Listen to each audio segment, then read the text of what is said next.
નમસ્કાર ખેડૂત મિત્રો, પશુપાલક મિત્રોનું આજના નવા વિડીયોની અંદર તમારું હાર્દિક સ્વાગત છે।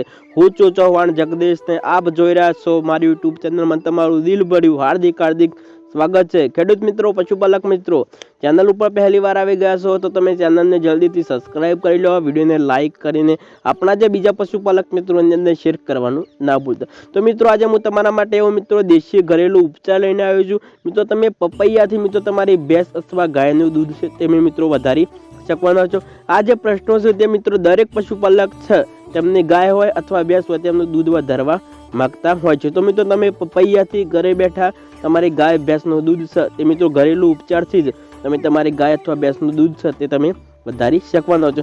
મિત્રો, આ ઘરેલું ઉપચાર છે તે મિત્રો કઈ રીતે ખવડાવવું, કેટલા ટાઈમે ખવડાવવું, એ બધી મિત્રો આજના વિડીયોની અંદર સંપૂર્ણ માહિતી તમને સ્ટેપ બાય આપવાના છે। ચેનલને ફટાફટ તમે સબસ્ક્રાઇબ કરી લો, વિડીયોને લાઇક કરીને આપણા જે બીજા પશુપાલક મિત્રોની અંદર શેર કરવાનું આવું। તો મિત્રો, તમારે સૌ પ્રથમ છે તે મિત્રો તમારે 2 કિલો જેવું મિત્રો પપાયું લઈ લેવાનું છે। ત્યાર પછી મિત્રો આપણે બીજા નંબરની અંદર જો વાત કરીએ તો બીજા નંબરની અંદર તમારે તે મિત્રો સૂકી મેથી તે લઈ લેવાની છે।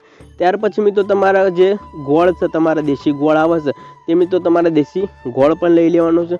ત્યાર પછી મિત્રો આ બધી વસ્તુઓ તમારે લઈ લેવાની। સૌ પ્રથમ મિત્રો જો વાત કરીએ તો પપૈયું, બીજા નંબરની અંદર મેથી, ત્રીજા નંબરની અંદર ગોળ, આ બધી વસ્તુઓ તમારે કમ્પ્લીટલી લઈ લેવાની છે। તો મિત્રો જો પપૈયાની જો વાત કરીએ તો પપૈયાની અંદર મિત્રો ઘણા બધા જે દૂધ વધારવાના જે અંદર ફાયદાઓ પણ ઘણા હોય છે, અને મેથીની અંદર મિત્રો ઘણું બધું આપણને જે પશુની અંદર તાકાત જળવાઈ રહે છે।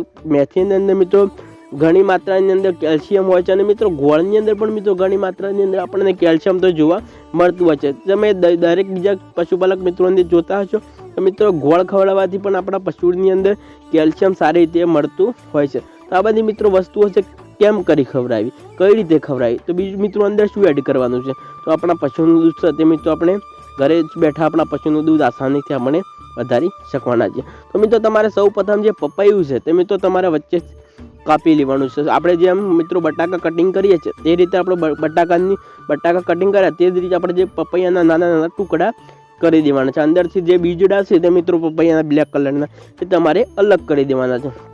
સરસ મજાનું કટિંગ કરી દીધું ત્યાર પછી મિત્રો તમારા 200 ગ્રામ જે મેથી છે એને તમારા મિત્રો દળી દેવાની છે, એકદમ મિત્રો લોટ જેવી તમારા મેથી છે તે કરી દેવાની છે। ત્યાર પછી જો વાત કરીએ આપણે જે મેં તમને આગળ કીધું તમારે ગોળ લઈ લેવાનો છે, ગોળને એકદમ સરસ મિત્રો નાના ટુકડાની અંદર કરી દેવાનું છે। ત્યાર પછી મિત્રો તમારા પપૈયા છે તે મિત્રો ચૂલા ઉપર અથવા ગેસ ઉપર તમારે બાફવા માટે મૂકી દેવાના છે।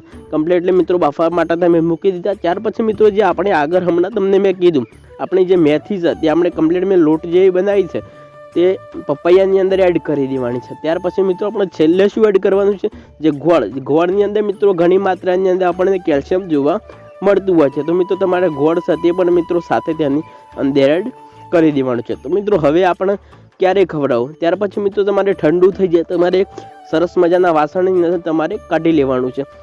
તમારે મિત્રો જો પશુને ક્યારે આપવું, તો મિત્રો તમારા પશુએ કમ્પ્લીટ ખાવાનું ખાઈ લીધું છે, રાતના મિત્રો તમે 7 થી 8 વાગ્યાના અંતરની અંદર તમે આપી શકો છો। જો મિત્રો ગરમી જો ટાઈમ હોય તો તમારે 2 થી 3 દિવસે તમે આપી શકો છો। ગરમી વધારે પડતી હોય તો તમારે 2 થી 3 દિવસે આપવાનું છે, અને જો ઠંડીનો વધારે માહોલ હોય તો મિત્રો તમે રોજ મિત્રો સાંજે એક ટાઈમ તમે તેને આપી શકો છો। જો મિત્રો આજે મેં તમને દેશી ઘરેલું ઉપચાર બતાવ્યું, જો મિત્રો તમારા પશુ ઉપર આ દેશી ઘરેલું ઉપચાર કરશો તો તમારા પશુનું દૂધ છે તે મિત્રો ઘરે બેઠા જ મિત્રો તમે તમારા પશુનું દૂધ છે તે તમે વધારી શકવાના છો। તો ચાલો મારા ખેડૂત મિત્રો, પશુપાલક મિત્રો, આજના નવા વિડીયોની અંદર આટલું જ ને કાલે મળીએ નવા વિડીયોમાં અને નવા એક ટોપિક સાથે। હજુ સુધી તમે મારી ચેનલને સબસ્ક્રાઇબ ના કર્યો તો ફટાફટ તમે ચેનલને સબસ્ક્રાઇબ કરીને આપણા જે બીજા પશુપાલક મિત્રોની અંદર શેર કરવાનું ના ભૂલતા। તો ચાલો પહેલા મિત્રો બીજા વિડીયોની અંદર ફરી મળીએ।